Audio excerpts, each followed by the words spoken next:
Escutai, ó filhos da poeira, vós que habitais o crepúsculo final da 7ª semana, escutai com a alma, pois vossos ouvidos foram ensurdecidos pelo ruído de vossas próprias criações e pela estática da confusão.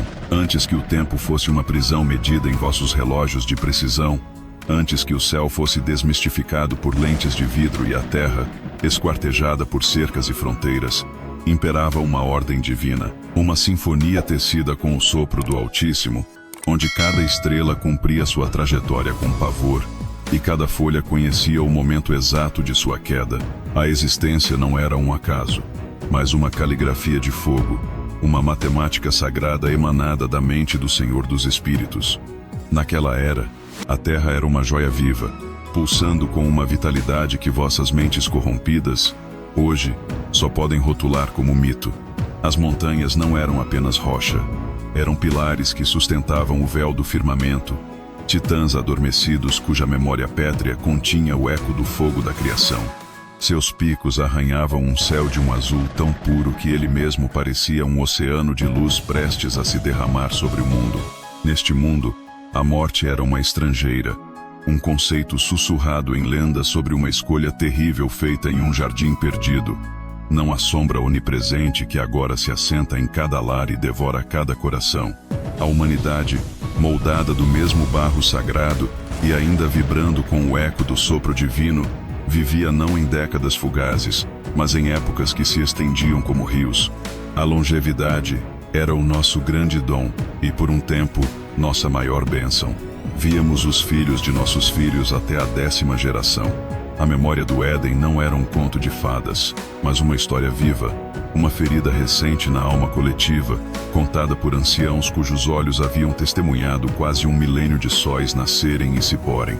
Suas vozes, carregadas com o peso de uma perda que definia a nossa condição, falavam de um lar perdido e de uma harmonia quebrada. O trabalho era a nossa liturgia, a terra, o nosso altar, e o fruto que colhíamos, a resposta tangível de um Criador que caminhava conosco. Eu, Enoque, o 7º na linhagem de Adão, caminhei nesta era. Eu sentia o pulsar do planeta sob meus pés descalços, a força da vida subindo pelas raízes das árvores que pareciam conversar com as nuvens. Minha existência era um fio na tapeçaria da criação. Contudo, mesmo neste paraíso terrestre, uma dissonância, como uma nota errada que anuncia a ruína de uma sinfonia, começava a se fazer ouvir. A longevidade, o dom que nos permitia acumular sabedoria, lentamente se revelou como um veneno de ação lenta, um câncer na alma do tempo, com séculos para amealhar conhecimento, posses e, acima de tudo, orgulho. Os corações dos homens começaram a se endurecer como obsidiana. Antes que eu continue esta revelação, sinta a urgência deste momento. Se a descrição desta febre espiritual ecoa em seu próprio tempo, se você vê as mesmas sombras se alongando em seu mundo, então esta mensagem é para você. Não a ignore. Inscreva-se agora para garantir que você receberá todas as partes desta profecia e manifeste-se nos comentários com as palavras "Eu testemunho", para que os despertos possam se reconhecer. O tempo é curto. Prossigamos. Os homens olhavam para suas próprias obras, para as cidades que começavam a erguer com mãos cada vez mais habilidosas, para os canais que subjugavam os rios, para as ferramentas que dominavam a pedra e viam a si mesmos, não ao seu Criador. A gratidão, que é o portal da comunhão com o sagrado, secou e deu lugar à erva daninha da arrogância. A comunidade, antes um círculo de proteção, fragmentou-se em uma pirâmide de ambição e poder. O amor, que era um laço sagrado, torceu-se em luxúria e posse. A justiça, antes um pilar da própria realidade, tornou-se um artigo de troca, pesado em balanças de ouro e poder.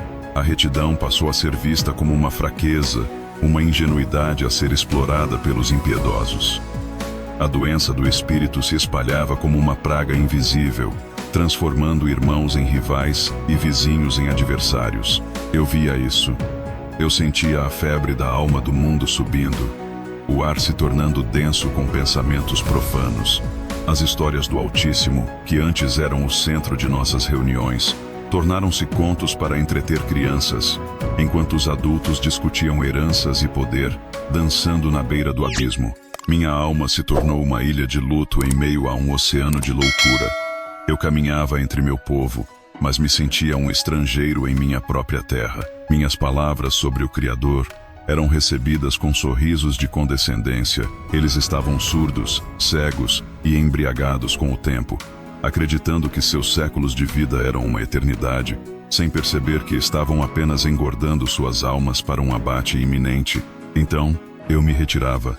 Buscava o silêncio das colinas, a solidão das rochas antigas. Ali, onde apenas o vento e as estrelas podiam ouvir, meu espírito clamava. Não pedia por mim, mas por compreensão. Por que, ó grande e santo, eu perguntava, a tua criação mais amada se afasta tanto de ti? Que sombra é esta? Este presságio de uma queda muito maior do que a do jardim, uma queda que não virá de baixo, mas de cima. Eu sentia uma contagem regressiva cósmica, um relógio invisível cujo tic-tac ecoava apenas em minha alma. Foi em uma dessas vigílias, em uma entrega tão completa que meu ser se dissolveu na noite, que o universo respondeu. O véu da realidade rasgou-se diante de mim. Não foi uma luz que cegou meus olhos, mas uma luz que inundou minha alma, revelando meu propósito. A gravidade perdeu seu poder sobre mim. Fui arrancado da terra. Abaixo, o mundo tornou-se uma esfera de azul e branco suspensa na escuridão. E então eles vieram. Seres de glória indescritível, anjos de luz pura cuja presença comandava temor absoluto. A voz de um deles, que minha alma reconheceu como Uriel, o anjo da luz e guardião do fim dos tempos, vibrou em cada átomo do meu ser. Enoque, filho de Jarede, tu que buscaste a justiça em um mundo que a esquece, foste achado digno. Não temas, o Senhor dos Espíritos te chamou. Serás uma testemunha da ordem dos céus e da desordem que em breve virá do alto para corromper a terra e selar o seu destino. Teus olhos mortais contemplarão os segredos guardados desde antes da fundação do mundo, e tuas mãos de pó registrarão as leis do céu e o juízo que se avizinha com a velocidade de um cometa. Diante de mim, um rolo de luz estelar se desenrolou. Uma pena, forjada no coração de um sol, foi posta em minha mão. E a voz de Uriel continuou, sua mensagem atravessando as eras para chegar até você. Escreve, Enoque, escreve tudo, pois tuas palavras não são para esta era moribunda. Elas dormirão, serão caçadas e chamadas de heresia. Mas no fim dos dias, quando a escuridão da 7ª semana cobrir o mundo, e a humanidade, embriagada de tecnologia, acreditar ter decifrado todos os mistérios, tuas palavras despertarão como um trovão. Elas serão encontradas por uma geração que, apesar de toda a sua conexão, se sentirá perdida. Tua voz será um eco do passado e a profecia final para o futuro deles. Tu escreverás o prólogo do juízo final, o testemunho da primeira grande traição, a dos anjos, e registrarás a contagem regressiva, os sinais que convergirão para um ponto focal no tempo, um momento de colheita que vossa descendência distante marcará em seus calendários como 2027. Tu lhes dará a chave para entenderem que o Apocalipse não é o fim, mas o doloroso nascimento de uma nova era. Prepara-te, pois o que verás abalará tua alma mortal, mas fortalecerá teu espírito. A verdade tem um peso, Enoque, e hoje tu começarás a carregá-lo para uma geração que precisará desesperadamente dela. E assim, minha jornada começou, para que a última geração não fosse encontrada em total escuridão. A voz de Uriel cessou, mas sua luz permaneceu, tornando-se a lente através da qual minha alma, arrancada do tempo, passaria a enxergar. O globo azul e branco da terra, que flutuava diante de mim, tornou-se um palimpsesto, uma tela onde as eras se sobrepunham.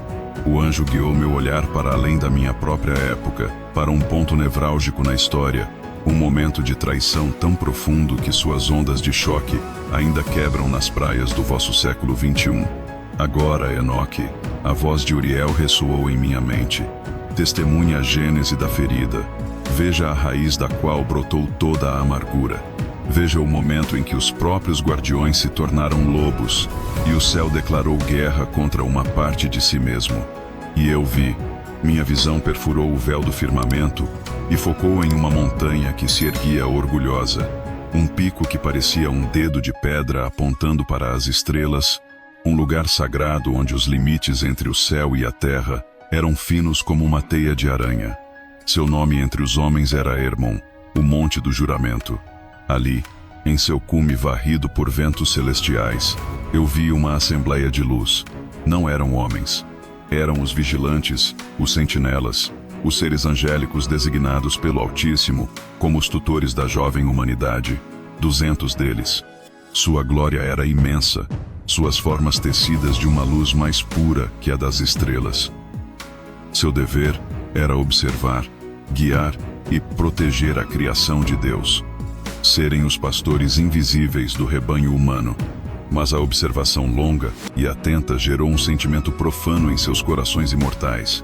Eles olharam para baixo, para os vales e planícies, e viram as filhas dos homens, e a beleza delas, uma beleza frágil e mortal, acendeu neles um fogo estranho, uma luxúria que era uma perversão de sua natureza.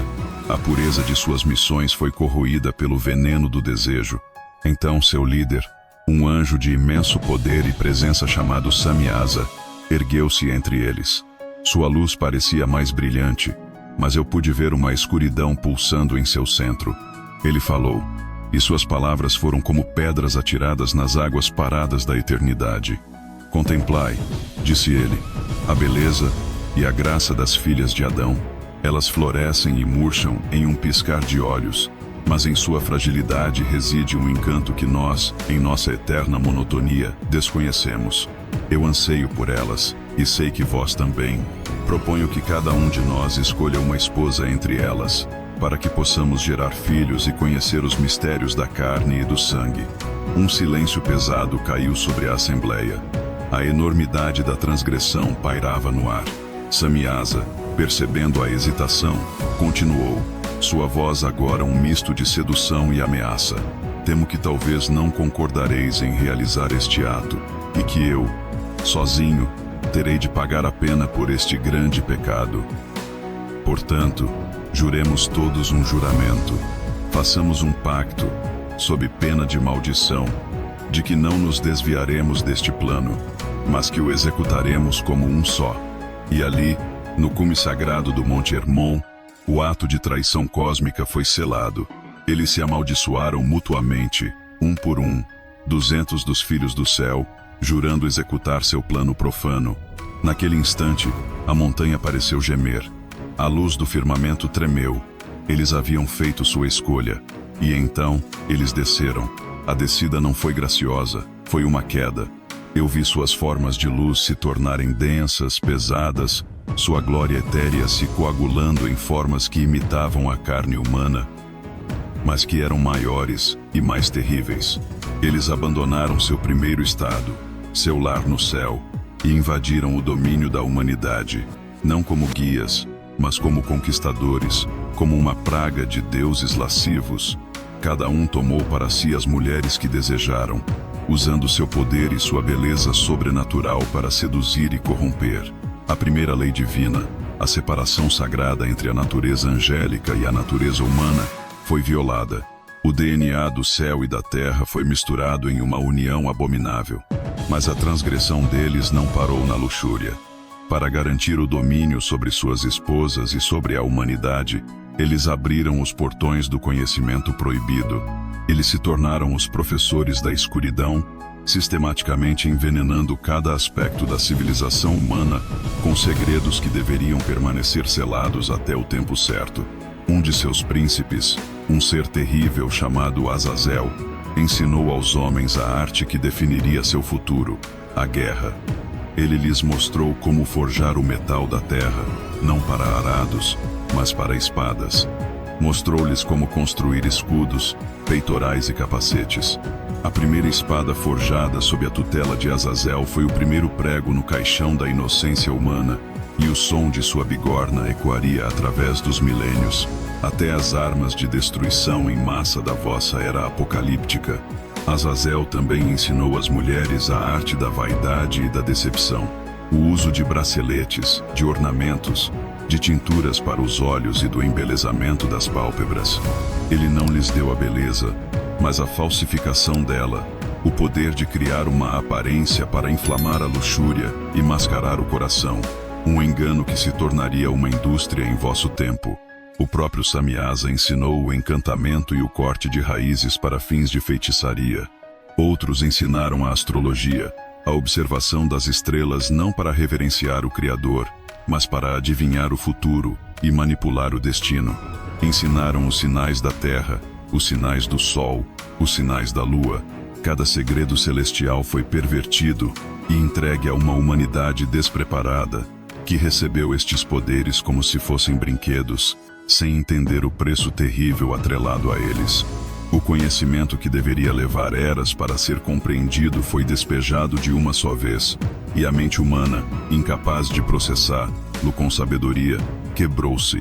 A ciência foi divorciada da espiritualidade. O poder foi divorciado da responsabilidade.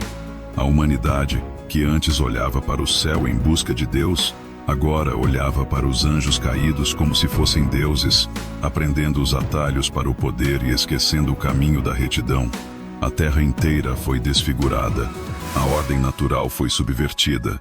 Onde antes havia harmonia, agora havia competição e derramamento de sangue. Onde antes havia simplicidade, agora havia o luxo dos adornos e a arrogância da feitiçaria. Os homens lutavam entre si com as armas que Azazel lhes dera. As mulheres seduziam e manipulavam com as artes que ele ensinara.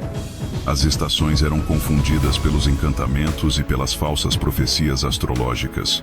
Os vigilantes, em sua rebelião, não estavam apenas pecando, estavam reescrevendo a realidade, inserindo no código da criação um vírus de caos e violência que se replicaria para sempre. Cada ato de corrupção era uma semente, e eu vi, com horror, a floresta escura que brotaria delas e que um dia cobriria toda a face da terra. E então, o primeiro e mais terrível fruto desta união profana começou a nascer. As mulheres humanas, grávidas dos sentinelas caídos, começaram a dar à luz. Mas o que saía de seus ventres não eram crianças, eram algo outro. Seres de um tamanho e de uma força desproporcionais, com uma fome que não pertencia a este mundo. Uma nova raça, nem celestial, nem humana, nascia sobre a face da terra. Eram os Nefilim, os gigantes, a primeira consequência tangível daquela traição no Monte Hermon. E com o primeiro choro daquele primeiro gigante, um grito de dor diferente de todos os outros ecoou pela criação, e a própria terra, o solo sagrado, começou a tremer de medo, pois ela sabia que seu sangue estava prestes a ser derramado para saciar uma sede que nunca teria fim. A contaminação estava completa. O prelúdio do juízo estava escrito. O que se seguiu à descida dos vigilantes foi o silêncio do pavor. A criação susteve a respiração, aguardando o fruto daquela união profana. E então, ele veio. Das entranhas das filhas de Adão, nasceram os filhos dos anjos. A alegria do parto transformou-se em um grito de horror. As mães, que esperavam embalar em seus braços a continuidade da raça humana, encontraram-se diante de uma abominação. As crianças que nasceram não eram como as outras. Havia uma estranheza em seus olhos, uma força antinatural em seus pequenos membros e um tamanho que crescia a um ritmo monstruoso, desafiando todas as leis da natureza. Em semanas, eram maiores que crianças. Em meses, eram maiores que homens adultos. Eles se tornaram gigantes, uma raça de semideuses profanos, cuja própria estatura era uma afronta ao céu e um pesadelo para a terra. Eram os Nefilim, os caídos, cujo nome seria sussurrado com terror por todas as gerações. E com seu tamanho desmedido, veio uma fome igualmente colossal, uma fome que não era deste mundo. Eu vi, em minha visão, a humanidade se tornando escrava para sustentar o apetite de seus próprios filhos bastardos. Todo o fruto do trabalho humano, todo o grão colhido, todo o gado criado, Tudo era desviado para as bocas insaciáveis dos gigantes. Por um tempo, os homens suportaram, entregando o suor de seus rostos para aplacar a fome de seus senhores, na esperança vã de que ela tivesse um fim. Mas a fome deles era um poço sem fundo, um reflexo do vazio espiritual de seus pais. Esgotaram os celeiros, esvaziaram os pastos, secaram os pomares. A terra, antes abundante, começou a gemer sob o peso daquela praga viva. Quando todo o trabalho dos homens se esgotou e não havia mais nada para lhes dar, a verdadeira natureza dos Nefilim se revelou. A fome, não mais saciada por grãos e animais, voltou-se para uma nova fonte. Eles começaram a devorar as feras do campo, as aves do céu e os peixes dos rios, iniciando uma carnificina que desequilibrou toda a cadeia da vida. A harmonia entre as espécies, que existia desde a criação, foi despedaçada por dentes e garras. Mas nem isso foi suficiente. E então, o horror final se concretizou. Os gigantes voltaram-se contra a própria humanidade. Começaram a caçar e a devorar os homens, suas mães, seus pais, seus irmãos. O mundo se transformou em um matadouro. A criação começou a consumir a si mesma. O riso foi substituído pelo grito, a esperança pela agonia. A fome deles era literal.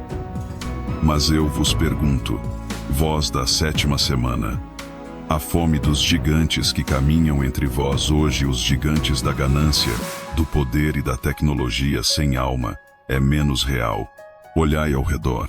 Se vedes a mesma fome devorando vosso mundo, não em carne, mas em espírito, deixai vosso testemunho abaixo e alertai outro que ainda dorme, compartilhando esta mensagem antes que seja tarde demais.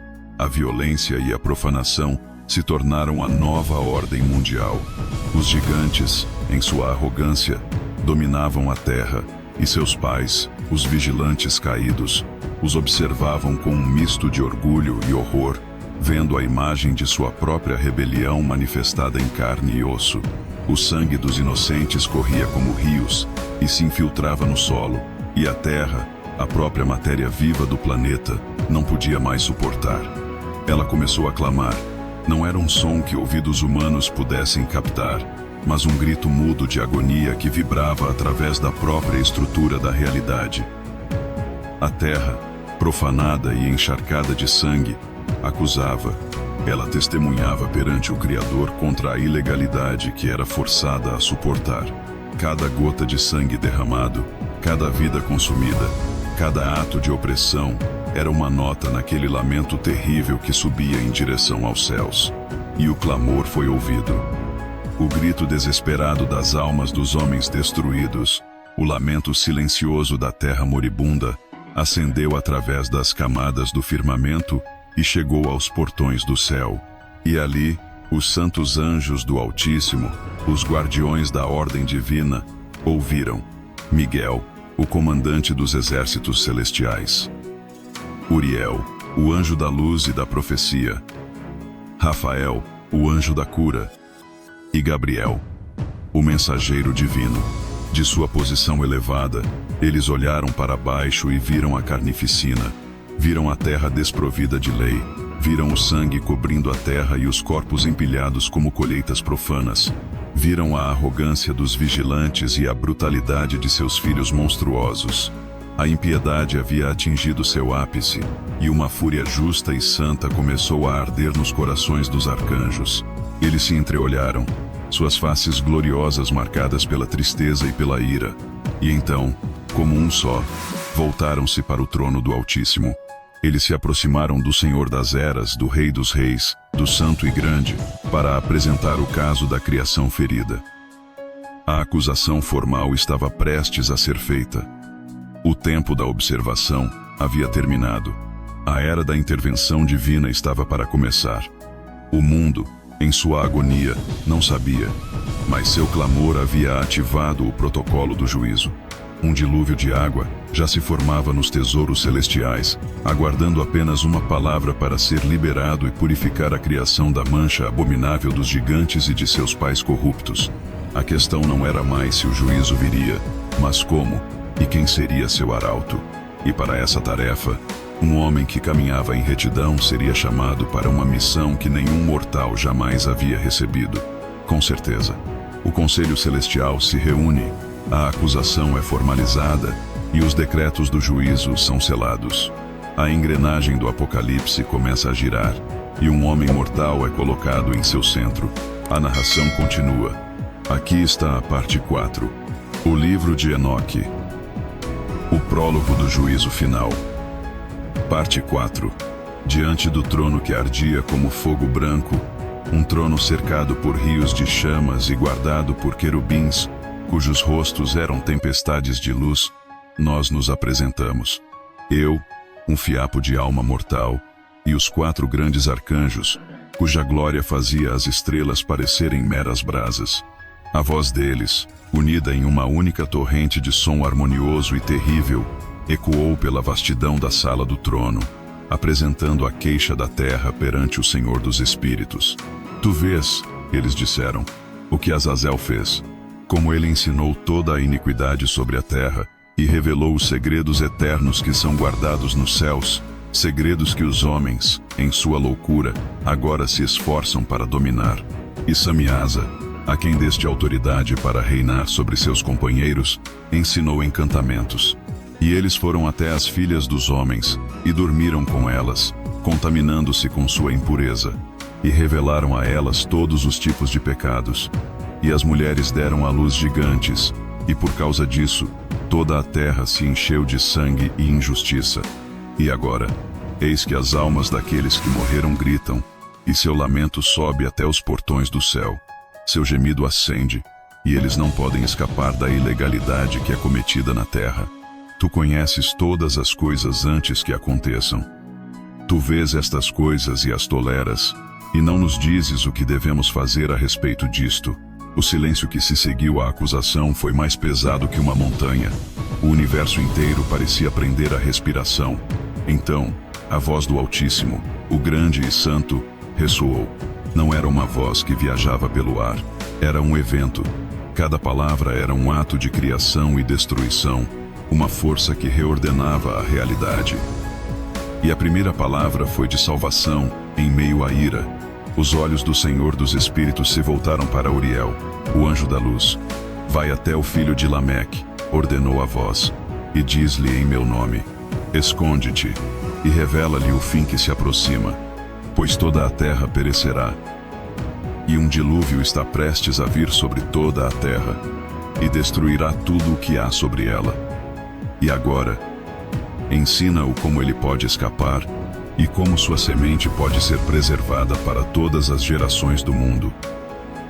Assim, a arca da salvação foi decretada antes mesmo que a primeira gota de chuva do juízo fosse derramada. Então a voz se voltou para Rafael, o curador. Mas sua missão não seria de cura, e sim de aprisionamento. Vai, Rafael, e prende Azazel de pés e mãos, lança-o na escuridão, abre um buraco no deserto que está em Dudael, e lança-o ali dentro, e coloca sobre ele rochas ásperas e pontiagudas, e cobre-o com a escuridão, para que ele permaneça lá para sempre. Cobre sua face, para que ele não possa ver a luz, e no grande dia do juízo, ele será lançado no fogo. E cura a terra que os anjos corromperam, e proclama a cura da terra, para que eles possam se recuperar da praga, e para que os filhos dos homens não pereçam todos pelos segredos que os vigilantes revelaram e ensinaram a seus filhos. Toda a terra foi corrompida pelas obras que foram ensinadas por Azazel. A ele, portanto, atribui todo o pecado. Em seguida, a Gabriel, o mensageiro da força divina, a voz ordenou: procede contra os bastardos e os réprobos, e contra os filhos da fornicação. Destrói os filhos da fornicação e os filhos dos vigilantes de entre os homens. Envia-os uns contra os outros para que se destruam em batalha, pois eles não terão longevidade. Nenhum pedido que seus pais te fizerem em favor deles será concedido, pois eles esperam viver uma vida eterna, mas viverão apenas 500 anos. A sentença dos Nefilim foi selada, uma guerra civil de monstros, uma autodestruição programada pela justiça divina. A própria violência que eles amavam seria sua ruína. A sentença foi selada nos céus, um decreto de fogo e água, mas não era o choro do arrependimento, que é uma dor que purifica. Era o choro do medo, um lamento egoísta pela punição que eles agora sentiam se aproximando como uma tempestade inexorável. Eles estavam presos na carne que tanto desejaram, e agora ela era uma prisão. Estavam acorrentados à terra que haviam profanado. O poder que roubaram do céu para dar aos homens agora parecia uma zombaria, pois não podiam usá-lo para salvar a si mesmos. Eles eram como reis nus, despojados de sua majestade pela luz da verdade que se aproximava. E no meio daquele círculo de desespero, caminhei eu, um homem, um ser de pó e fôlego, cuja vida era um piscar de olhos comparada à eternidade deles. Quando me aproximei, o choro cessou. 200 pares de olhos imortais se voltaram para mim. Neles, eu vi um lampejo de esperança desesperada, pois em mim eles não viam apenas Enoque, o homem. Eles sentiam a aura do lugar de onde eu viera. Eles sentiam o cheiro do fogo do trono divino em minhas vestes. Eles pensaram, em sua loucura, que eu poderia ser seu intercessor, seu mensageiro de boas novas. O silêncio era profundo. Azazel, cujo conhecimento havia armado o mundo para a guerra, me encarou, sua forma sombria e imponente. Samiasa, cujo desejo havia iniciado a rebelião, levantou seu rosto manchado de lágrimas imortais. Eles esperavam, e eu, com o coração pesado, mas com a voz firme pela autoridade que me fora concedida, comecei a ler o decreto que eu havia escrito sob o ditado do próprio Deus. Ouvi, ó vigilantes do céu, que abandonastes vosso lar eterno. Comecei, e minha voz ecoou pelo vale com um poder que não era meu. O grande e santo enviou-me a voz para vos repreender. Ele me ordenou que escrevesse um livro de juízo. E este livro diz que para vós não haverá paz, nem haverá perdão. A partir de hoje, nunca mais ascendereis ao céu. Foi decretado que sereis presos na terra por todas as gerações do mundo, uma prisão eterna da qual não há escape. E antes disso, sereis forçados a testemunhar a destruição de vossos filhos amados, os gigantes. Vós os vereis cair pela espada uns dos outros. Não desfrutareis deles, pois eles serão arrancados de vós. Vossas petições em favor deles não serão ouvidas, nem as petições em vosso próprio favor. Chorareis e lamentareis em silêncio, mas as palavras de vosso pedido não serão concedidas. Quando terminei, a esperança em seus olhos morreu.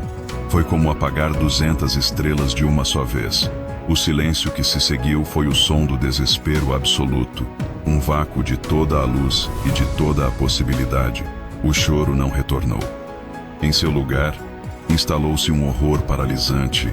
Eles haviam cruzado um limiar do qual não havia retorno, e a confirmação de sua condenação eterna, vinda da boca de um mortal, era a humilhação final. Então, algo inesperado aconteceu. Eles se levantaram, e com um medo que superava seu orgulho, imploraram-me. Enoque, escriba da justiça, disse Azazel, sua voz um trovão quebrado, não por nós. Sabemos que nosso destino está selado, mas escreve tu uma petição, um memorial. Suplica em nosso nome ao Deus do céu, para que ao menos possamos encontrar um refúgio, um lugar de descanso, para que não sejamos lançados imediatamente no tormento. Era a suprema ironia. Eles, os anjos que deveriam guiar a humanidade, agora pediam a um humano que fosse seu sacerdote, seu advogado, seu intercessor perante o trono que eles haviam traído. Eles, que haviam desprezado a fragilidade humana, agora se agarravam a ela como sua última e patética esperança. Eles, os anjos caídos, buscaram um intercessor. E eu vos pergunto: quando a vossa civilização for chamada a juízo por seus próprios crimes contra a terra e o céu pelas guerras, pela poluição, pela ganância que espelham os pecados de Azazel, quem será o vosso advogado? Em quem depositais a vossa esperança para uma segunda chance? Reflitam sobre isso nos comentários. E se esta mensagem ressoa, inscrevam-se, pois a revelação sobre a natureza do verdadeiro intercessor ainda está por vir nestas profecias.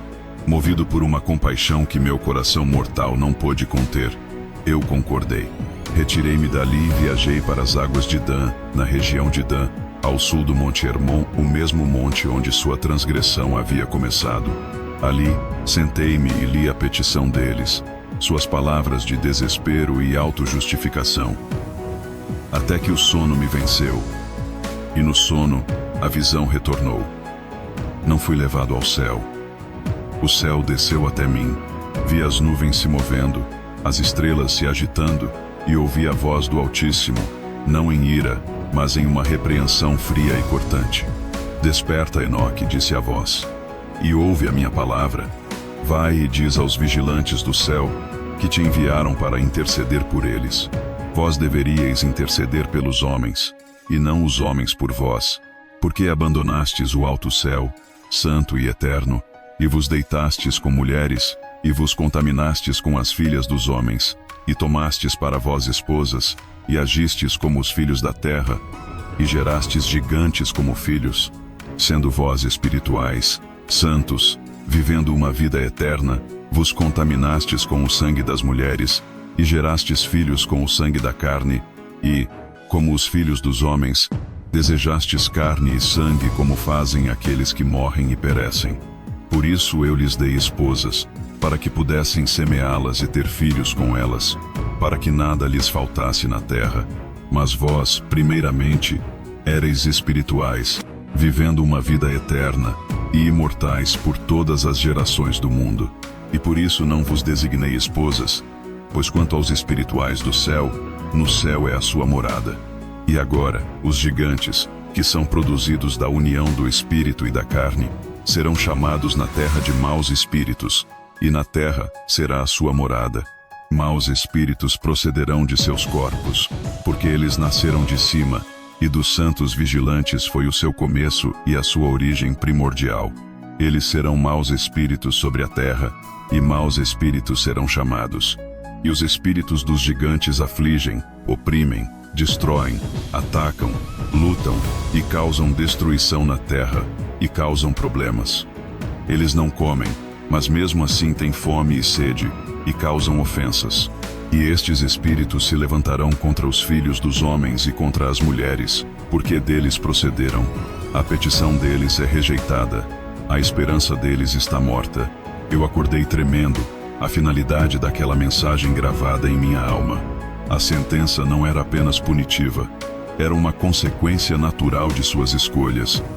Eles haviam trocado o eterno pelo efêmero, o espírito pela carne, e agora colheriam a recompensa de sua troca. Voltei ao vale de Ublejael. Eles ainda estavam lá, uma assembleia de estátuas de desespero. Ao me verem, um último e fraco brilho de esperança surgiu em seus olhos. Eu me aproximei e, sem preâmbulos, entreguei-lhes a resposta final do céu. Vossa petição foi rejeitada, eu disse, e cada palavra era um prego em seu caixão. Vosso memorial não será concedido. Foi-vos mostrado em visão que não haverá paz para vós. A partir de agora, não retornareis ao céu. Permanecereis presos na terra por toda a eternidade como punição. Vossa esperança é vã. Cessai de suplicar, cessai de chorar. E com estas palavras, eu me virei e os deixei. Deixei-os em seu vale de luto, despojados de toda esperança, de toda dignidade, de todo futuro. Deixei-os para aguardar a morte de seus filhos e o início de sua longa e solitária agonia, acorrentados sob as colinas do mundo.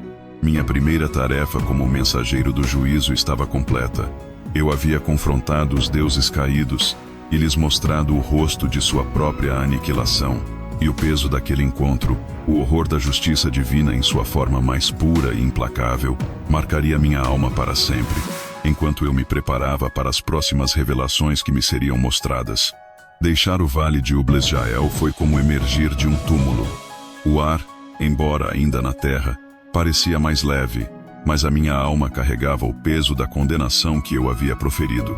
O silêncio dos anjos caídos, um silêncio nascido do desespero absoluto, ecoaria em meu espírito para sempre. Cumpri a primeira parte da minha terrível comissão. Eu, um homem, havia sido a boca do juízo para os imortais.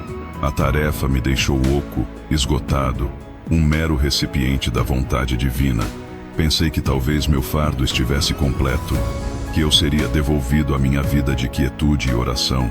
Mas eu estava enganado. A revelação mal havia começado. O Senhor dos Espíritos não queria que eu fosse apenas um mensageiro da sentença. Ele queria que eu compreendesse a profundidade da ordem que havia sido violada, que eu visse com meus próprios olhos os alicerces da realidade e os lugares onde a justiça e a injustiça encontram seu destino. Mal me afastei do vale da lamentação, e a presença angelical me envolveu novamente. Desta vez, não era apenas Uriel, mas uma comitiva de seres gloriosos. Vem, Enoque, escriba da justiça.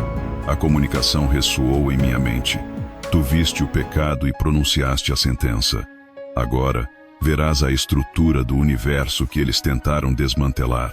Verás as câmaras da punição e as moradas da espera. Pois a justiça do Altíssimo não é arbitrária. Ela é uma consequência da ordem, e tu testemunharás essa ordem em sua plenitude. Fui novamente erguido da terra, mas desta vez, a jornada não foi uma ascensão direta ao trono, mas um tour pelos cantos secretos e proibidos da criação. Uma peregrinação através das fundações do mundo. Fomos primeiro aos confins da terra, a um lugar onde a matéria parecia se desfazer. Ali, vi um grande fogo que ardia incessantemente, dia e noite. Uma muralha de chamas que separava o mundo físico de algo além. Este é o limite, explicou o anjo-guia, o fogo que circunda o mundo. E para além dele, vi 7 montanhas de magnificência indescritível, cada uma esculpida em uma pedra preciosa diferente. Uma era de jacinto, outra de pérola, outra de rubi. Pareciam os pilares que sustentavam o próprio céu. A montanha do meio era a mais alta, elevando-se como um trono de esmeralda.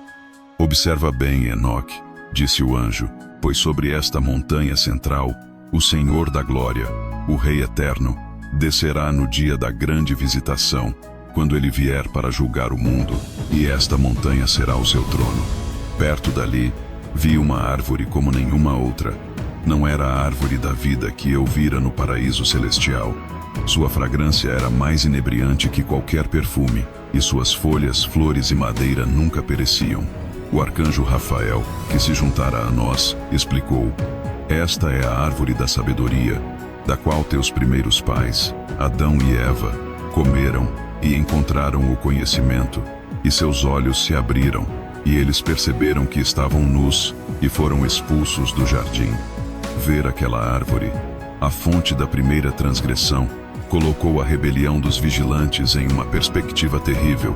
Era o mesmo pecado, a busca por conhecimento proibido, repetido em uma escala cósmica. A jornada então me levou das maravilhas da criação para os corredores do terror. Fui levado a um lugar de caos absoluto, um deserto no céu, um abismo sem forma. E ali, acorrentadas, eu vi 7 estrelas. Elas não brilhavam, elas ardiam como grandes montanhas de fogo, mergulhadas em um tormento visível. O que são estas? Perguntei, meu espírito tremendo. Estas são estrelas que transgrediram o mandamento do Senhor, respondeu Uriel. Elas não surgiram em seu tempo devido, e o Senhor se irou com elas e as aprisionou aqui por 10.000 eras, até que seu pecado seja consumado. Foi a minha primeira lição sobre a inflexibilidade da ordem divina. Se até mesmo as estrelas, em seu curso, não podiam se desviar sem punição, que esperança poderia haver para os anjos que abandonaram completamente sua morada e seu propósito? De lá, fomos a outro lugar, ainda mais terrível. Uma ravina profunda, estreita e escura, cujas paredes pareciam absorver toda a luz. Pilares de fogo subiam de suas profundezas. Este lugar, disse o anjo, com uma solenidade que gelou minha alma, é a prisão preparada para os exércitos de Azazel. Este é o vale onde eles serão reunidos no dia do juízo. Aqui, eles serão lançados, e o peso de suas próprias obras os esmagará. E o vale será preenchido com o fogo de sua punição, visível a todos os reis e poderosos da terra, para que vejam e entendam o destino daqueles que negam o Senhor dos Espíritos. Ver aquele lugar, a cela sendo preparada para os seres que eu havia acabado de confrontar, tornou a sentença uma realidade física e nauseante. A justiça divina não era uma abstração, era uma geografia, um lugar de tormento real sendo construído nas fundações do universo. A revelação mais profunda, no entanto, ainda estava por vir. Uriel me guiou para o oeste, para uma grande e alta montanha de rocha dura, e na montanha havia 4 lugares ocos, profundos e largos. Estes são os lugares preparados para as almas dos que morrem, ele explicou. Este é Sheol, a morada de espera até o dia do grande juízo. E vi que os lugares eram diferentes uns dos outros.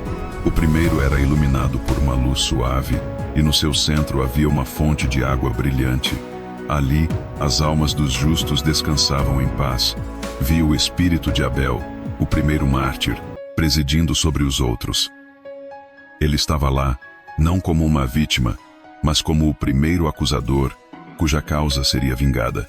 Eles não sofriam. Eles aguardavam com alegre expectativa a sua recompensa. O segundo lugar era de um crepúsculo cinzento, cheio de lamentos. Este lugar é para os pecadores, disse Uriel, aqueles que morreram sem receber seu juízo na terra. Eles são mantidos aqui em grande dor, separados da luz, até o dia em que sua sentença final for pronunciada e eles forem entregues ao tormento eterno. O terceiro lugar era semelhante, mas reservado para um grupo específico, as almas daqueles que foram assassinados e cujos espíritos clamavam por vingança. Suas almas não perecerão, disse o anjo, mas seu clamor sobe aos céus, acusando seus assassinos, até que a semente deles seja varrida da face da terra. E o quarto lugar era para os pecadores que viveram vidas de luxo e impiedade, que desfrutaram de sua porção na terra e morreram em paz aparente. A punição deles era a mais sutil e talvez a mais terrível. Eles não seriam atormentados ali, mas também não ressuscitariam no dia do juízo. Seriam simplesmente deixados ali, esquecidos para sempre na escuridão, sua existência apagada da memória do universo. Esta visão das moradas da alma me foi revelada como um espelho para a eternidade. Cada pensamento, cada ação, cada gota de sangue derramado, tudo é pesado e registrado, determinando um lugar de descanso ou de tormento. Agora, olhe para a sua própria vida, para o seu próprio coração.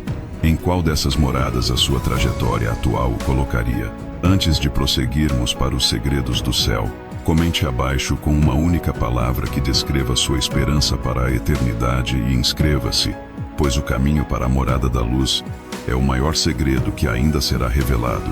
Após testemunhar o destino das almas, minha jornada me levou aos próprios mecanismos da criação.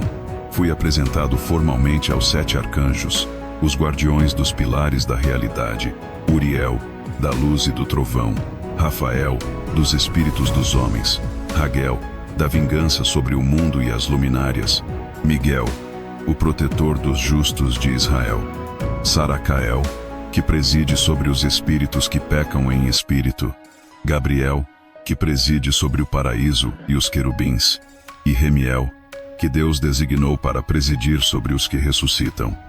Vi a pedra angular da terra, o ponto sobre o qual o firmamento se apoiava. Vi os 12 grandes portais nos limites do mundo, de onde saíam os ventos para abençoar ou amaldiçoar a terra. Vi outros 12 portais no leste e 12 no oeste, através dos quais o sol e a lua entravam e saíam, em uma coreografia perfeita e imutável. Fui levado a ver os tesouros do relâmpago, as leis do trovão, os caminhos das estrelas e as câmaras da geada. Vi a matemática divina que regia as estações, o calendário do céu que nunca se atrasava nem se adiantava um segundo. Vi uma ordem tão vasta, tão complexa e tão perfeita que minha mente mortal mal conseguia compreendê-la. E foi então que a enormidade do pecado dos vigilantes me atingiu com força total. Eles não haviam apenas quebrado uma regra, eles haviam tentado introduzir o caos em uma sinfonia perfeita. Eles haviam tentado arranhar uma obra-prima com suas unhas sujas, E eu entendi, com uma clareza que me encheu de pavor e admiração, que o juízo que eu testemunhara não era um ato de crueldade, mas de necessidade. Era o ato de um artista divino, removendo à força um elemento dissonante para preservar a beleza e a integridade de sua obra-prima eterna. O universo não era um lugar de acaso, mas um relógio de precisão infinita, e a justiça era simplesmente a mão do relojoeiro, garantindo que sua criação continuasse a funcionar como deveria, para sempre. Após minha alma ter sido guiada através das fundações da Terra e do cosmos, após ter visto as celas da punição e as moradas da espera, um novo tipo de visão se abriu diante de mim. O tour pela geografia da justiça divina estava completo. Agora, eu seria instruído sobre o seu coração, seu agente e seu clímax. Eu estava de pé, metaforicamente, entre a ordem perfeita da criação e a desordem caótica da rebelião, e em meu espírito nasceu uma pergunta: quem teria o poder de mediar este conflito? Quem seria o juiz final sobre os reis da terra e os anjos do céu? A resposta veio não como uma viagem, mas como uma série de visões simbólicas, parábolas tecidas com a luz da profecia. O anjo que me acompanhava disse: Enoque, agora te serão mostrados os segredos dos justos e o destino dos poderosos. A primeira palavra da parábola começou. Minha percepção mudou. Eu vi uma morada celestial, banhada em uma luz serena e eterna. Ali habitavam os espíritos dos justos, dos santos e dos humildes, aqueles cujas vidas na terra haviam sido um testemunho da verdade. E no meio deles, vi uma figura cuja presença era de uma graça infinita. Seu rosto tinha a aparência de um homem, mas irradiava a majestade de um dos santos anjos. Uma paz profunda e uma retidão inabalável emanavam dele. Quem é este? Perguntei ao anjo, minha alma atraída por aquela figura de poder e gentileza. O anjo respondeu, e suas palavras redefiniram tudo o que eu achava que sabia. Este é o Filho do Homem, a quem pertence a justiça, e com quem a justiça habita. Ele te revelará todos os tesouros daquilo que está em segredo, pois o Senhor dos Espíritos o escolheu. Seu destino diante do Altíssimo é de excelência, para sempre. Ele foi escolhido e escondido na presença do Senhor dos Espíritos antes mesmo que o mundo fosse criado, e permanecerá em sua presença para todo sempre. A revelação me atingiu como um trovão. Havia um agente secreto na história, um campeão da justiça mantido em reserva desde antes da fundação do tempo. O anjo continuou: este Filho do Homem que viste será um cajado para os justos, para que possam se apoiar nele e não cair. Ele será a luz das nações e a esperança daqueles cujos corações estão feridos, e por causa dele, todos os que habitam na terra se prostrarão e adorarão. E por isso, eles clamarão e orarão ao Senhor dos Espíritos. Em seguida, a visão mudou, mostrando-me o outro lado da moeda. Vi os rostos dos reis da terra, dos poderosos, dos ricos e dos que possuíam a terra. Seus rostos estavam cheios de arrogância, seus corações de presunção, e o Filho do Homem apareceu entre eles. Ao vê-lo, seus semblantes caíram. Um pavor os possuiu. A dor os acometeu como a dor de uma mulher em trabalho de parto, e ele os derrubou de seus tronos. Ele quebrou os dentes dos pecadores. Ele os removeu de suas posições de poder, porque eles não o exaltaram, nem o reconheceram como a fonte de seu próprio reinado. Suas faces se encheram de vergonha, e a escuridão se tornou sua morada, e os vermes, sua cama. E não teriam esperança de se levantar de suas camas, porque negaram o nome do Senhor dos Espíritos e de seu ungido. A segunda parábola começou, aprofundando o tema do juízo. Fui levado em visão a um vale profundo no meio da terra. O vale ardia com um fogo líquido, uma torrente de enxofre e chamas. E para este vale, eu vi os reis e os poderosos sendo arrastados de todos os cantos do mundo. Em suas mãos, traziam seus cetros de ouro, suas coroas de prata e suas vestes de seda, todos os símbolos de seu poder terreno. Eles tentavam lançar estes tesouros no fogo, como se pudessem subornar o juízo ou aplacar as chamas com sua riqueza. Mas era fútil. O fogo consumia tudo, e a angústia deles apenas aumentava. O anjo me explicou: este vale é o lugar de tormento para aqueles que foram adorados na terra. Aqui, seus corpos serão julgados, mas suas almas serão poupadas para o grande dia, pois até mesmo a punição divina tem seus estágios e sua ordem. E vi os anjos do castigo preparando instrumentos de tortura, correntes de ferro de peso imensurável, chicotes de fogo. A visão do dilúvio de Noé me foi mostrada novamente, não como história, mas como um tipo, uma prefiguração. Assim como as águas lavaram a corrupção dos gigantes, este vale de fogo purificaria a terra da corrupção dos reis e poderosos. Os reis da terra, com todo o seu ouro e poder, viram suas riquezas se tornarem cinzas diante do juízo. Agora, olhai para o vosso mundo, para os tronos dos poderosos e para os cofres dos bilionários. Vedes o mesmo padrão, a mesma busca frenética por um poder que a eternidade não reconhece. Se esta visão vos faz questionar aquilo que o vosso mundo valoriza, inscrevam-se para não perder o clímax desta profecia e comentem abaixo: qual é o ouro do século 21 que será inútil no dia do juízo? A reflexão é o primeiro passo para a sabedoria. A terceira e última parábola foi a mais gloriosa e terrível de todas. Ela tratava do fim de todas as coisas e do começo de uma nova eternidade. Naqueles dias, a voz do anjo proclamou: o eleito, o Filho do Homem, sentar-se há no trono da minha glória, e ele escolherá entre as obras e as moradas dos homens. Vi o céu antigo sendo enrolado como um pergaminho, e a terra se dissolvendo no fogo. E da fumaça, um novo céu e uma nova terra surgiram, não para serem corrompidos, mas para serem a morada eterna dos justos. E ouvi uma voz chamando do pó: despertai, vós que dormis. E vi Sheol, a morada dos mortos que eu visitara, abrir suas entranhas. O túmulo devolveu o que lhe fora confiado, e o Filho do Homem realizou a grande separação.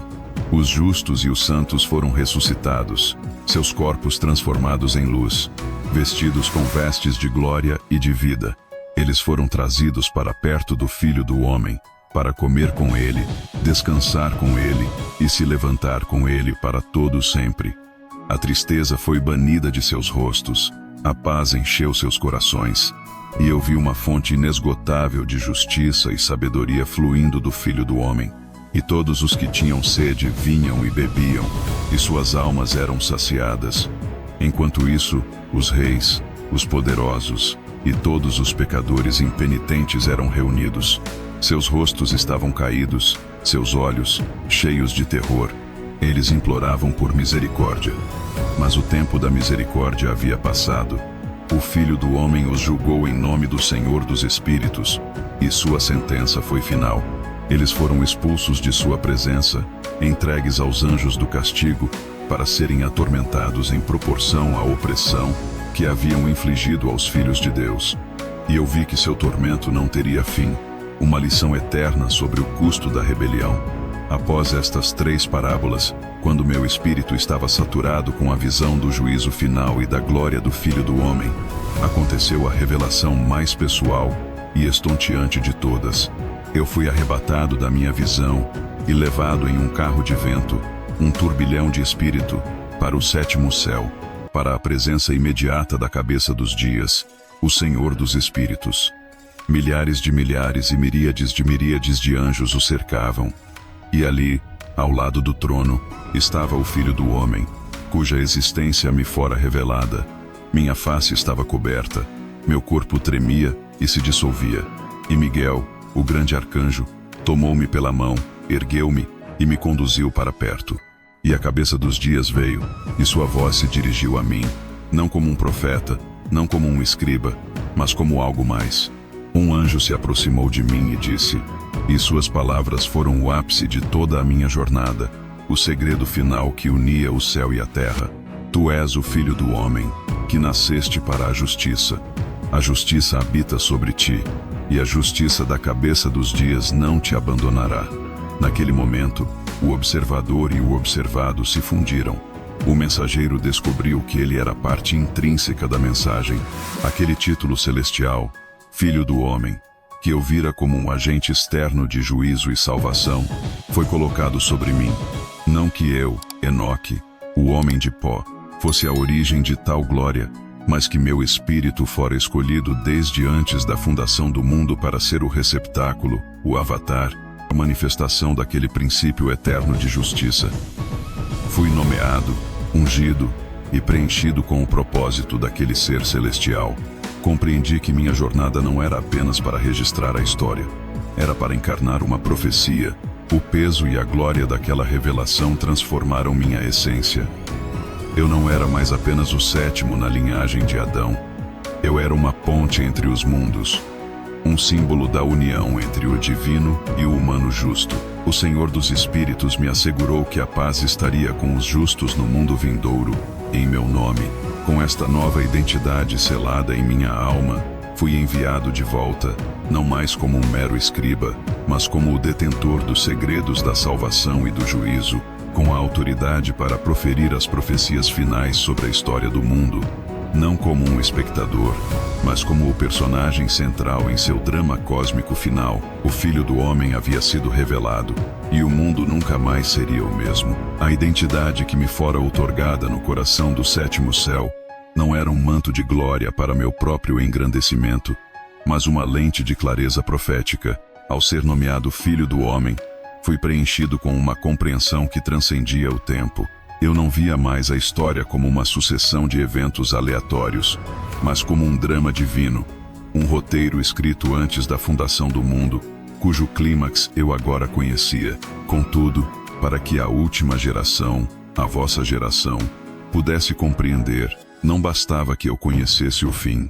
Eu precisava lhes mostrar todo o caminho, desde o primeiro passo para fora do jardim, até o último passo antes do abismo do juízo. E assim, em meu estado de transe profético, supliquei ao Senhor dos Espíritos por uma visão que contivesse em si todas as eras, uma parábola viva da jornada da humanidade.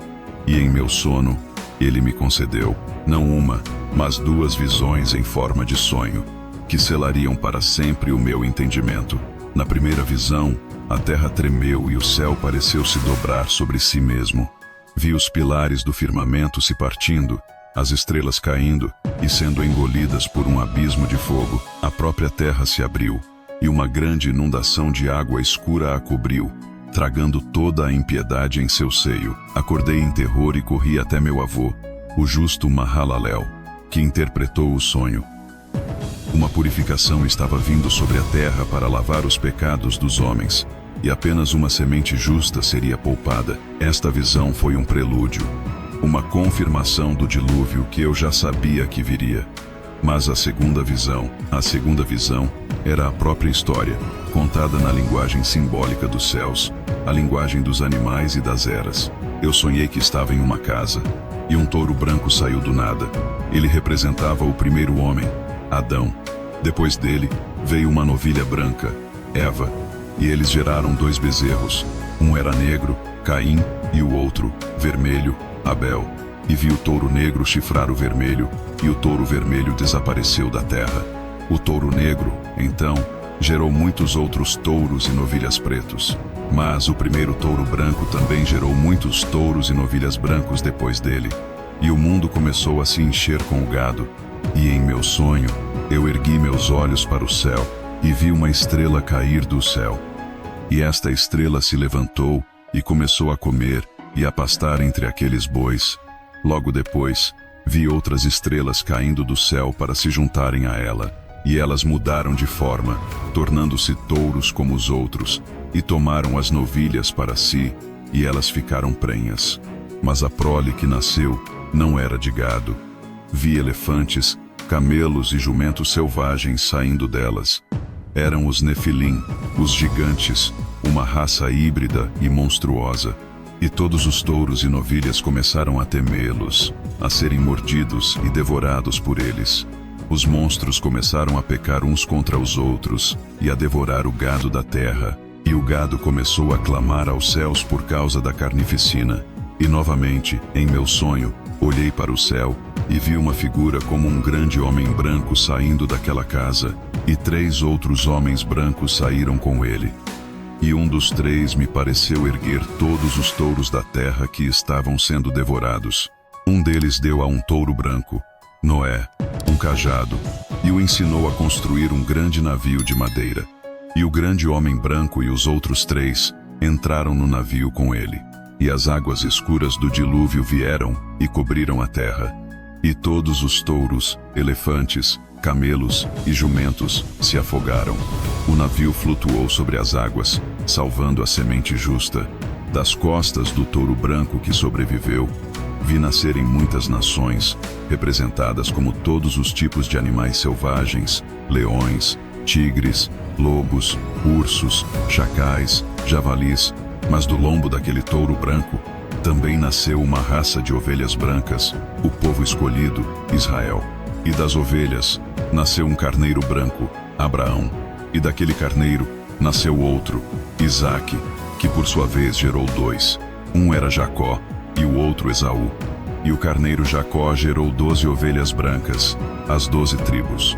E vi em meu sonho que as 12 ovelhas foram vendidas por seus irmãos a um bando de lobos, os egípcios. E os lobos oprimiram e devoraram as ovelhas por muito tempo, e as ovelhas clamaram por socorro. E o Senhor das ovelhas desceu e levantou um grande carneiro, Moisés, para liderá-las. E o carneiro estendeu seu cajado sobre um grande mar, e as águas se dividiram.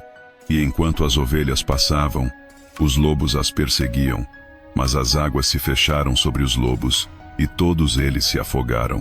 O grande carneiro os levou a uma terra prometida, a um lugar elevado e agradável. E o Senhor das ovelhas os encontrou ali e começou a construir para eles uma grande casa, o templo, e uma torre alta e forte em Jerusalém. Mas algo deu errado. As ovelhas começaram a ficar cegas. Seus olhos se fecharam para o seu Senhor e para a sua lei. Elas se desviaram e começaram a adorar outros deuses. E o Senhor das ovelhas, em sua justa ira, ficou desgostoso. Ele entregou suas ovelhas nas mãos de leões, tigres e javalis selvagens, os assírios, os babilônios e os persas, que as pisotearam e as devoraram.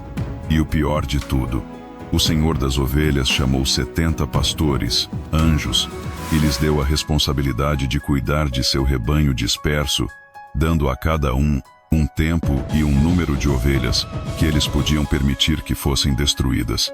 Mas os pastores eram perversos. Eles excederam sua cota, matando e destruindo mais ovelhas do que lhes fora ordenado, cada um em seu próprio tempo, entregando-as a todas as feras do campo. E a casa e a torre foram queimadas e destruídas. E as ovelhas ficaram cegas, e o Senhor daquelas ovelhas, em sua ira, abandonou-as à carnificina. Vede, vós que ouvis, o perigo da cegueira espiritual. Quando um povo se esquece de seu propósito, os lobos são soltos. O vosso mundo não está também cheio de ovelhas cegas, seguindo pastores que as levam ao matadouro? Se esta alegoria histórica ilumina as crises do vosso próprio tempo, inscrevam-se para testemunhar como a visão termina e comentem abaixo. Quem são os lobos e os pastores cegos da vossa geração? O reconhecimento é o primeiro passo da cura. A visão continuou. Eu vi os pastores perversos pastoreando por 12 horas. E durante esse tempo, uma nova casa foi construída, menor que a primeira, o segundo templo. Mas o pão oferecido nela era impuro e não era aceito. E os pastores continuaram a entregar as ovelhas para serem devoradas por aves de rapina, corvos, gaviões e águias, os poderes gentios que se seguiram. As ovelhas estavam dispersas, aterrorizadas e sem esperança. Mas então, uma mudança começou a ocorrer. Eu vi que cordeiros nasceram daquelas ovelhas brancas, e eles começaram a abrir seus olhos. E eles clamaram às ovelhas. Mas as ovelhas adultas estavam completamente cegas e surdas à sua chamada. E os cordeiros começaram a crescer, e pequenos chifres começaram a brotar em suas cabeças, um sinal de uma nova força, uma resistência justa nascendo em meio à apostasia. E enquanto eu observava, Um grande carneiro com um enorme chifre branco nasceu entre aquelas ovelhas. Era o Messias, o Filho do Homem manifestado na história. E os olhos de todas as ovelhas se abriram, e todas as feras do campo e as aves do céu viram aquele grande carneiro e começaram a temê-lo. Todos os corvos, águias e lobos se uniram. Eles tentaram quebrar seu grande chifre, mas não tiveram poder contra ele. Uma grande batalha começou, a batalha final entre a luz e as trevas. E vi o grande homem branco, o Senhor das ovelhas, descer novamente. Ele ajudou o grande carneiro e deu a todas as ovelhas uma grande espada. E elas foram e lutaram contra as feras e as aves de rapina, e as derrotaram completamente. Então, um trono foi erigido na terra agradável, e o Senhor das ovelhas sentou-se nele, e os livros do juízo foram abertos. As 70 pastores cegos foram os primeiros a serem julgados. Eles foram considerados culpados por terem destruído mais ovelhas do que lhes fora prescrito, e foram lançados em um abismo de fogo que ardia nas profundezas da terra. E vi as estrelas caídas, os vigilantes, sendo trazidas de sua prisão. Seus corpos eram de fogo, e eles também foram julgados e lançados naquele mesmo abismo de tormento. E a visão final foi de uma beleza que curou toda a dor anterior. Eu vi a velha casa sendo dobrada e removida, e o Senhor das ovelhas trouxe uma casa nova, maior e mais alta que a primeira, e a colocou no lugar da antiga. E todas as ovelhas que sobreviveram foram trazidas para dentro desta nova casa. Seus olhos estavam todos abertos. Elas não eram mais cegas. E eu vi que todas elas se deitaram, e seus corpos se tornaram grandes, e elas se transformaram de ovelhas brancas em grandes touros brancos. Elas retornaram ao estado perfeito do primeiro homem. E o grande carneiro com o chifre branco tornou-se o líder daquele rebanho perfeito e eterno. E eu acordei. Meu corpo estava exausto, mas meu espírito estava preenchido com a totalidade da história. Eu havia recebido o mapa profético, a jornada de toda a humanidade, para que eu pudesse registrar lá. E a última geração, ao lê-la, saberia exatamente onde estava na linha do tempo de Deus e se prepararia para a vinda do grande carneiro e a construção da casa final. As visões cessaram. O turbilhão de imagens que me mostrou a jornada da alma, a mecânica do cosmos e a totalidade da história humana se aquietou.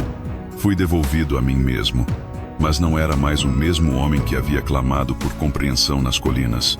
A identidade do Filho do Homem havia sido selada em meu espírito, e com ela, uma paz terrível e uma responsabilidade infinita. Meu tempo na terra estava se esgotando. Eu sentia a mortalidade se desvanecendo de mim, sendo substituída por uma natureza diferente, eterna. Restava uma última tarefa: traduzir a imensidão do que eu havia visto em palavras claras e diretas, um testamento final, uma carta para o futuro deixada em uma garrafa e lançada no oceano do tempo. Chamei meu filho Matusalém e reuni toda a minha casa.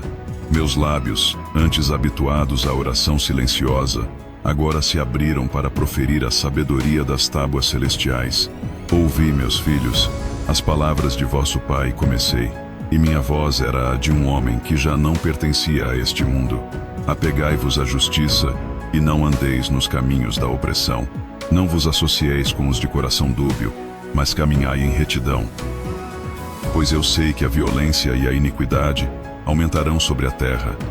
Uma grande praga e uma grande destruição ocorrerão. A mentira crescerá e a enganação florescerá.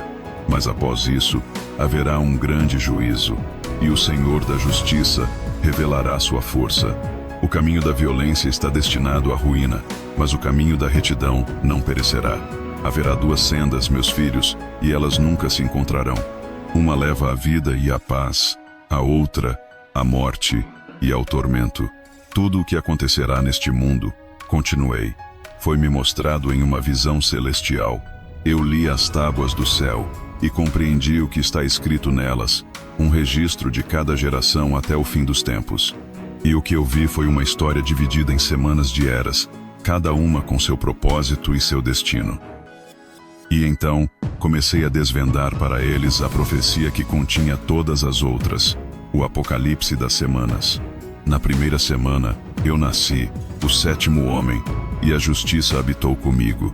Na segunda semana, uma grande maldade se levantará, e o engano brotará, e nela ocorrerá o primeiro fim, e um homem, Noé, será salvo. E após isso, a iniquidade crescerá novamente, e uma lei será feita para os pecadores.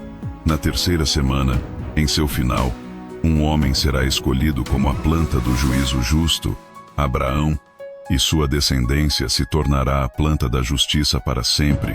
Na quarta semana, em seu final, visões dos santos e dos justos serão vistas, e uma lei para todas as gerações e um cercado serão feitos para eles, a lei de Moisés no Sinai. Na quinta semana, em seu final, uma casa de glória e domínio será construída para sempre, o Templo de Salomão.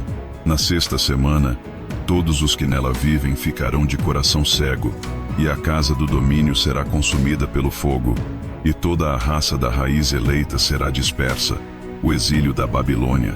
E no final desta semana, um homem, Elias, ascenderá aos céus. E então, chegará a sétima semana, eu disse, e minha voz se tornou mais pesada, mais urgente, pois eu falava do futuro distante, o vosso presente.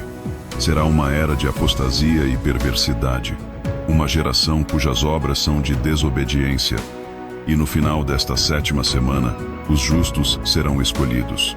Eles, a planta eterna da justiça, serão selecionados como testemunhas, e a eles será dada uma sabedoria 7 vezes maior. Eles arrancarão as fundações da violência e a obra da falsidade. Eles serão os que decifrarão os meus escritos, os que entenderão o tempo em que vivem. E no final da sétima semana, vós, a geração apóstata, sereis julgados. Mas dentre vós serão escolhidos os testemunhas da verdade, que receberão a plenitude da sabedoria. Vós que agora ouvis a minha voz ecoando através dos milênios, sois essa geração. A profecia foi escrita para o vosso tempo, o mapa foi desenhado para os vossos pés. Se reconheceis o vosso tempo nesta sétima semana, se sentis a urgência do fim deste ciclo que, segundo os sinais e a convergência dos tempos, aponta para o ano de 2027 como seu clímax febril, então inscrevam-se agora. Comentem e eu sou testemunha para declarar vossa posição nesta geração final. O tempo para a neutralidade acabou. Após esta, virá a 8ª semana, a da justiça, e uma espada será dada a ela, para que um juízo justo seja executado sobre os opressores, e os pecadores serão entregues nas mãos dos justos. E no final desta semana, eles adquirirão casas por causa de sua justiça, e uma casa será construída para o grande rei, em glória, para sempre.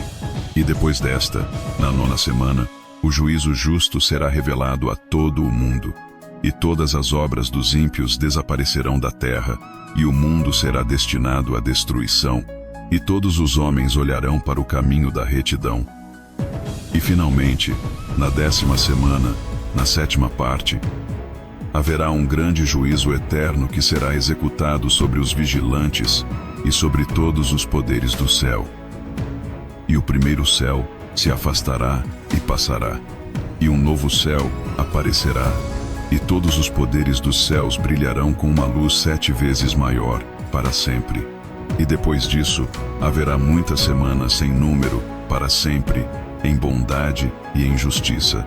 E o pecado não será mais mencionado.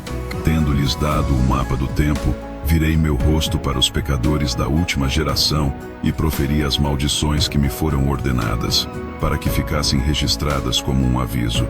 Ai de vós, ricos, pois confiais em vossas riquezas. Em um dia, sereis despojados delas, pois não vos lembrais do Altíssimo nos dias de vossa prosperidade. Vossa riqueza perecerá, pois não foi obtida em justiça. Ai de vós que construís vossas casas com o trabalho e o suor dos outros, cujos tijolos e pedras são o fruto da opressão. Digo-vos, não tereis paz. Ai de vós que escreveis palavras de mentira e de impiedade, pois eles registram suas mentiras para que os homens as ouçam e sejam corrompidos. Não tereis paz, mas perecereis subitamente. Ai de vós, juízes, que perverteis a justiça, que aceitais suborno, e que desviais o olhar do necessitado. Vosso pecado está registrado, e vosso juízo não dorme. Ai de vós, pecadores, que perseguis os justos, pois vós mesmos sereis entregues e perseguidos, e o peso de vossa opressão recairá sobre vós. Mas para os justos, para as almas que sofreriam naqueles dias finais, eu ofereci a promessa que me foi dada, o bálsamo da esperança. Não temais, ó justos, quando virdes os pecadores florescendo em poder, não vos associeis a eles. Sabei que vosso clamor, cada lágrima vossa, é registrado como um memorial diante da glória do Grande. Não suspireis por causa de vossos sofrimentos, nem choreis, pois não perecereis na escuridão de Sheol. Não, vós ressuscitareis. Vós brilhareis como as luzes do céu. Vós brilhareis e vereis os portais do céu se abrindo para vós. Vossos espíritos viverão e se alegrarão, e vossa paz durará por todas as gerações. A sabedoria será dada a vós, e não pecareis mais, seja por esquecimento ou por orgulho. Vivereis em luz, verdade e honra. Eu lhes revelei que no céu, os anjos leem as listas dos justos e intercedem por eles. A bondade nunca é esquecida, a paciência nunca é em vão. Cada ato de fé em um mundo sem fé é um tesouro guardado na eternidade. Finalmente voltei-me para Matusalém. Meu filho, eu disse, entregando-lhe os livros que continham todas estas visões e palavras, eu te conjuro, preserva estes escritos, limpa-os de toda impureza e entrega-os às gerações do mundo, pois eu sei que os homens não os receberão facilmente. Eles os alterarão e não escreverão a verdade completa. Mas no fim dos dias, o Senhor da Justiça os levantará novamente. Eles não serão para a tua geração, nem para a geração de teus filhos, mas para uma geração distante, uma geração de questionadores que surgirá no final dos tempos. Eles serão um testemunho contra os pecadores e um guia para os justos. Minha obra na terra estava terminada. Eu havia caminhado com Deus. Eu havia viajado pelos céus e pelos abismos. Eu havia confrontado anjos caídos. Eu havia estado diante do trono do Altíssimo. Eu havia recebido a identidade do Filho do Homem. Eu havia visto a história inteira se desenrolar diante de mim. E eu havia registrado tudo. A semente da profecia estava plantada. Agora, ela dormiria no pó, aguardando o tempo da colheita, aguardando o despertar na 7ª semana, quando a escuridão fosse mais profunda e a necessidade maior. Meu corpo mortal estava pronto para ser deixado para trás. Tudo o que restava era a minha tradução final, a minha ascensão para a morada que me fora prometida desde antes da fundação do mundo. O peso dos milênios estava em minhas palavras. Eu havia entregado a Matusalém, meu filho, a totalidade da minha visão, os livros que seriam um testemunho silencioso através das eras. Meu trabalho como escriba estava feito. Minha jornada terrena chegava ao seu fim predestinado, mas antes da minha partida, restava um último ato. Eu sabia que minha translação não deveria ser um evento secreto, mas um último e poderoso sermão vivo para o meu povo. Por ordem do Senhor dos Espíritos, passei 30 dias viajando entre as tribos dos homens, ensinando abertamente, sem parábolas, a essência de tudo o que aprendera. Reuni todos os que tinham ouvidos para ouvir, desde os mais velhos aos mais jovens, e lhes dei meu adeus final. Escutai-me uma última vez, filhos de Adão, eu disse, e minha voz carregava a autoridade de quem já havia pisado nos pátios do céu. Não vos contei estas coisas para vos amedrontar, mas para vos despertar. Lembrai-vos da beleza do mundo que foi, uma criação perfeita onde o homem caminhava em harmonia com seu Criador. Lembrai-vos de como essa harmonia foi quebrada, não apenas pela fraqueza de um homem em um jardim, mas pela traição catastrófica de seres celestiais que deveriam ter sido vossos guardiões. O mal que assola vosso mundo, a violência, a ganância, a feitiçaria, a mentira, não nasceram de vossos corações. Foram sementes plantadas por anjos caídos, e vós tendes sido o solo fértil para sua colheita de amargura. Assim como a fonte da corrupção foi sobrenatural, o juízo também o será. Assim como as águas do dilúvio lavaram a abominação dos nefilim da face da terra, um juízo de fogo e de espírito, purificará o mundo de toda a impiedade no final dos tempos. Não penseis que a justiça do Altíssimo dorme. Cada ato de opressão, cada palavra de mentira, cada vida inocente tomada, tudo está registrado nas tábuas do céu. E no dia designado, os livros serão abertos, e cada um receberá de acordo com suas obras. Os reis e os poderosos verão seu poder se desfazer, os ricos verão seu ouro derreter, e os juízes injustos serão julgados pela lei eterna que eles perverteram. E a vós eu falo, através do abismo do tempo, vós da 7ª semana, a geração do fim, vós que construístes torres que arranham os céus e tecestes uma teia de luz que conecta o mundo, mas vossos corações estão mais vazios do que nunca. Vós curastes doenças do corpo, mas vossa alma está chagada com a praga da solidão e do desespero. Vós acumulastes um conhecimento infinito, mas perdestes a sabedoria. Adorais a criatura em vez do Criador, e vossas ciências, desprovidas de reverência, tornaram-se uma nova forma de magia, prometendo poder e controle, mas entregando apenas ansiedade e um vazio mais profundo. Olhai para as vossas mãos. Elas estão limpas, ou manchadas com a ganância e a opressão que eu condenei. O tempo do juízo não é um evento futuro, é um estado de ser que já começou. É um processo de separação entre a luz e a escuridão que se acelera a cada dia que passa. Se esta verdade ressoa em vosso espírito, se sentis o chamado para despertar desta hipnose coletiva, inscrevam-se para se manterem conectados a esta corrente de verdade e comentem com uma única ação que se comprometem a tomar para se alinharem com o caminho da justiça. Mas em meio a este aviso, não vos deixo sem esperança, pois assim como a corrupção veio de cima, a salvação também virá. O Filho do Homem, o eleito, o grande carneiro com o chifre branco, que eu vi em visão, não é apenas o juiz, ele é o refúgio, ele é a arca para a tempestade final. A lealdade a ele, a adesão ao seu caminho de retidão e verdade, é a única porta de escape. Os livros que escrevi, as profecias que vos entreguei, são um mapa para encontrar essa porta. Eles não foram dados para satisfazer a curiosidade, mas para equipar os santos, para que, quando a escuridão for mais profunda, vós possais ter uma luz para guiar vossos pés, para que possais identificar os lobos e os pastores cegos, para que possais saber que vosso sofrimento não é em vão e que a vitória final pertence aos justos. Ao final dos 30 dias, o momento chegou. O céu escureceu ao meio-dia. Um temor sagrado caiu sobre o povo reunido. Eu abracei Matusalém e meus filhos, abençoei-os e lhes disse: não choreis por mim, pois nenhum homem sabe o meu destino final, mas não é um destino de morte. Estou simplesmente voltando para casa. E então, eles vieram. Os mesmos anjos que primeiro me arrebataram da terra desceram do céu em um redemoinho de luz e poder. Seus rostos eram como relâmpagos, suas vestes, brancas como a neve. Eles me ergueram de meus pés. O povo gritou, alguns em terror, outros em adoração.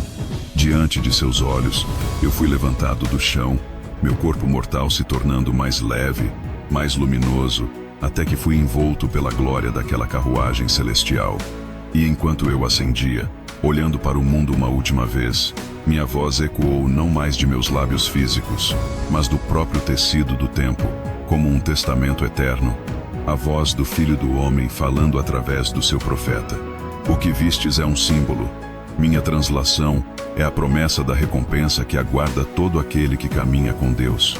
Mas antes da recompensa, vem o teste. Antes da colheita, vem a tribulação.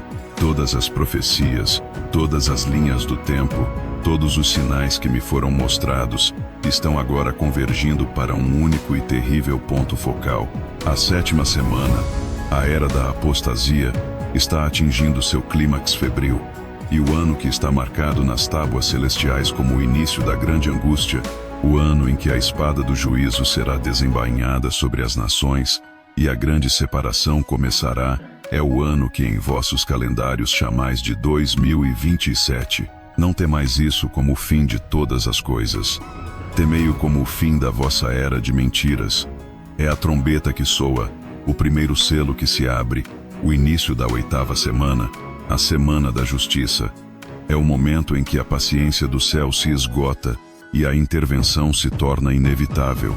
E a pergunta que a eternidade agora vos faz, a cada um de vós, é esta: de que lado da espada do juízo vós estareis? Quando o Filho do Homem separar o trigo do joio, onde sereis encontrados? Não haverá mais lugar para se esconder na multidão. Não haverá mais neutralidade. A escolha deve ser feita. A lealdade deve ser declarada. Compartilhem esta mensagem final como um incêndio. Despertem todos os que puderem. Formem comunidades de luz para resistir à escuridão que se aproxima. Encontrem os outros que ouviram este chamado e fortalecei-vos mutuamente. O tempo da preparação acabou. O tempo de se posicionar é agora. E então, fui levado para além do véu, para a presença do Senhor dos Espíritos, para a morada que me fora preparada desde antes da fundação do mundo. Mas minha voz, minha história e meu aviso permanecem convosco, um eco através do tempo, um testemunho final de que a justiça vem, o Rei está voltando, e o fim é apenas o começo para aqueles que escolhem a luz.